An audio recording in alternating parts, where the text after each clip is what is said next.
Men of Reddit, what myth about men is 100% untrue and infuriates you when you hear it? That we can never not be in the mood, and if we are we must be sick or cheating, and women taking it as a personal insult when we aren't in the mood. My girlfriend got so upset with me that she almost broke up with me. I had been up for like 20 hours by that point and had a headache. I was exhausted. Oh boy, she got mad. That was a fun time.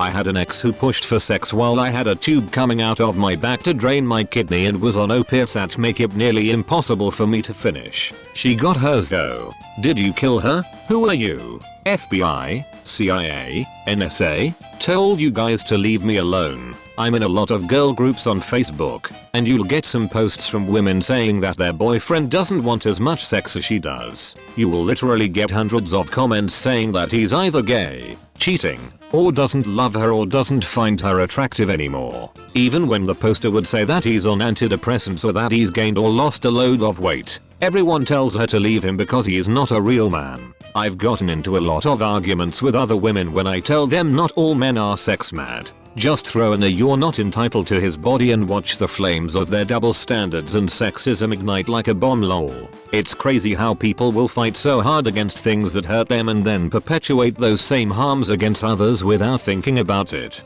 It's so easy to excuse our actions and be outraged at others for doing the same.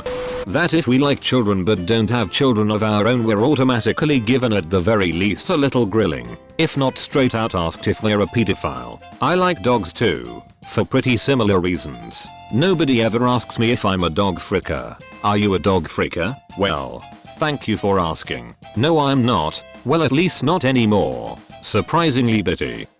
We're all unable to control our nature to have sex. Believe me, if I couldn't control myself you'd have noticed by now. I'm the oldest of 3 girls and my mom raised us by saying that all men only want sex and they will do anything to get it, even rape children. We are all deeply paranoid of men and hyper-vigilant parents and have really fricked up relationships, and holy crap, I'm having a revelation. It's like we have the same mother. When I first got my period, my mom told me that all the men will be out to get me and how much they love to get virgins that just started and all men want is sex. I was 9. It took me so long to get over my fear/paranoia of men. WTF. That's a horrible thing to say to a 9-year-old. Or an 18-year-old for that matter. Men are worse communicators than women. Really depends on the man and the woman. Man who works at daycare are pedophiles every year. There are people who complain I work there. That we cannot parent as well as a woman. That we need a random woman to come hold a man's child because they're crying. That we are babysitting when our spouse isn't with our babies. Yeah, that stereotype is so damn dumb.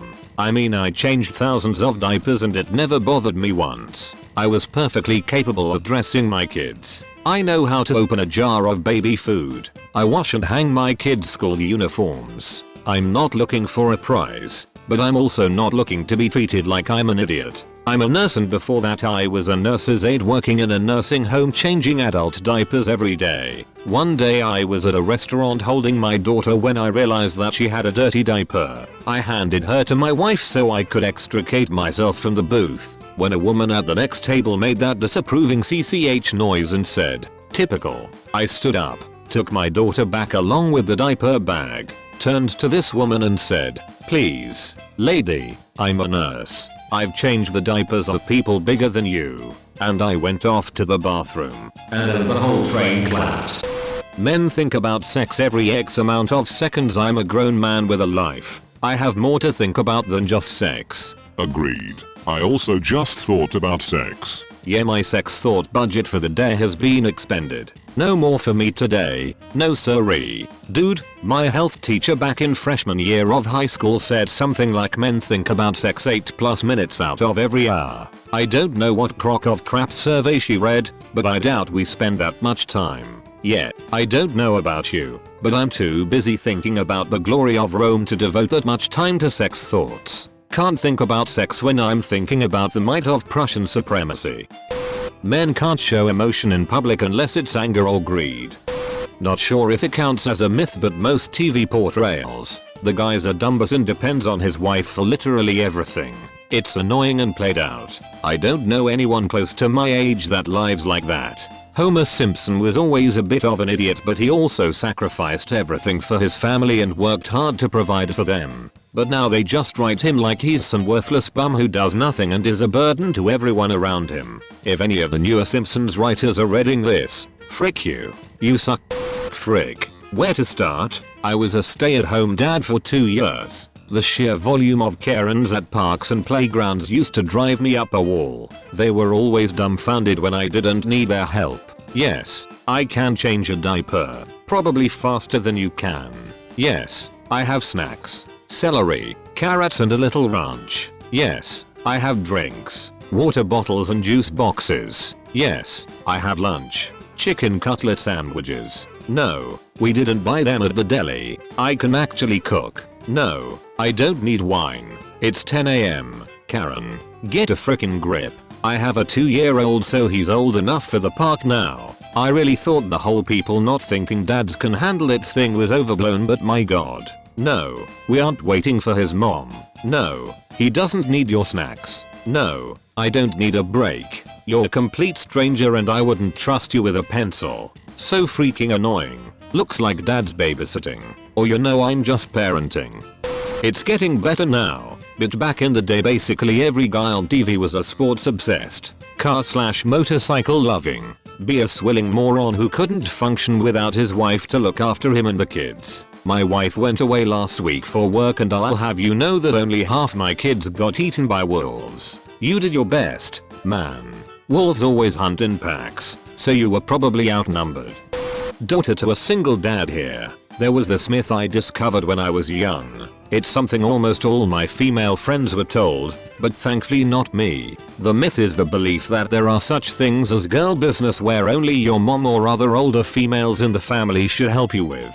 As the only girl in the house growing up, my dad helped me understand and deal with a great many girl business problems. Meanwhile, all my friends had their moms to handle it for them. When my friends found out my dad was sort of in charge of handling those with me, they were shocked. They asked me why I didn't have an aunt or grandma to help instead. Well, my aunts all live at least 10 hours away and grandma is even further. I began to realize over the years that there might actually be negative side effects to this girl's only way of thinking. Sure, having another female assist you with those issues might be less awkward and embarrassing, but there's already an inherent awkwardness and embarrassment associated with it. Learning to overcome the embarrassment is part of growing up and accepting your body. Furthermore, I have since grown up and began studying psychology, and done some research into this further for my studies. I'd have to do a more in-depth and wide-reaching survey and analysis to come to findings I'd be comfortable with being peer-reviewed. But I have a theory that the girls-only mentality causes relationship issues later in life. Young girls grow up thinking that there are some aspects of womanhood men not only don't understand but can't understand.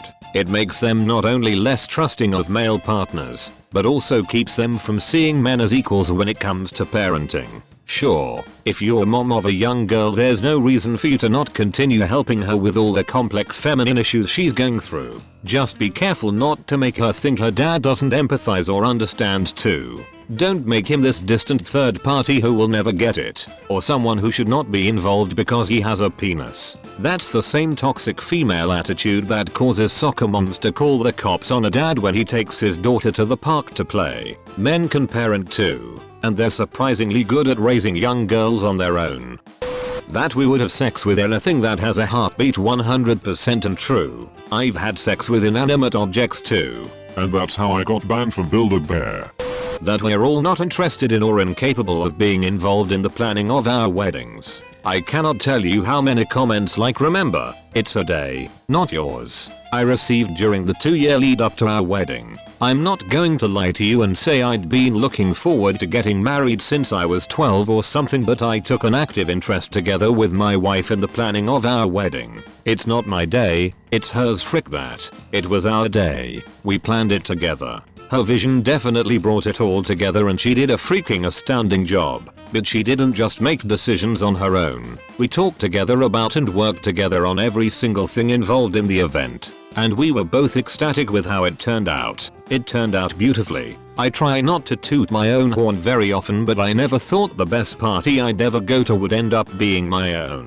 My own parents, who are in an incredible, cooperative, supportive, happy married relationship, and are the best parents I could have possibly asked for the record.